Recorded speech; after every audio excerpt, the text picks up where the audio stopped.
Once upon a time, in a cozy kitchen where the pots clanged and the oven hummed, there lived a little fork named Freddy. Freddy was a tall, skinny fork with 4 shiny tines and a curious face. He was good at picking up spaghetti and poking through salads, but deep down, Freddy wanted to be something else, a spoon.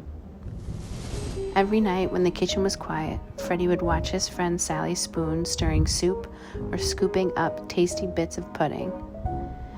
Freddy thought she looked so graceful and important. If only I were a spoon, he sighed. I could hold all the delicious things and make people happy with big, warm bites. One evening, while Freddy was thinking his usual spoonish thoughts, a big plate of spaghetti was placed on the table. The spaghetti was warm and inviting, with rich red sauce and a sprinkle of cheese on top. Freddy's eyes widened. It was his favorite job, but tonight he felt sad. Just then, his friend Sally Spoon noticed his gloomy look. "Freddy, why are you so sad? Don't you love spaghetti?" Freddy sighed. "I do, but sometimes I wish I could be a spoon like you. Spoons get to scoop and stir, and I only get to poke and twirl." Sally Spoon gave him a gentle smile. "Freddy, everyone has something special that only they can do.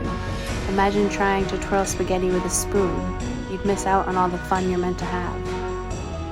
Freddy thought about this, but then he still felt a little unsure. That's when something surprising happened. A small, hungry child reached for the fork. "Freddy!" She grinned as she used him to twist the spaghetti.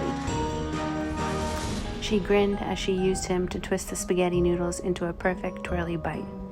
Freddy felt his tines hug the noodles just right, gathering them up into a fun little swirl. The child took a bite and giggled with happiness. Freddy's heart filled with warmth. In that moment, he understood something very important. Being a fork was special too. He didn't need to be a spoon to make people happy. He could do it just by being himself. As Freddy returned to the drawer that night, he felt proud and content. He looked over at Sally Spoon and smiled.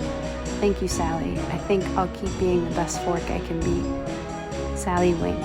"See, the world needs forks just as much as it needs spoons. We're all important in our own way."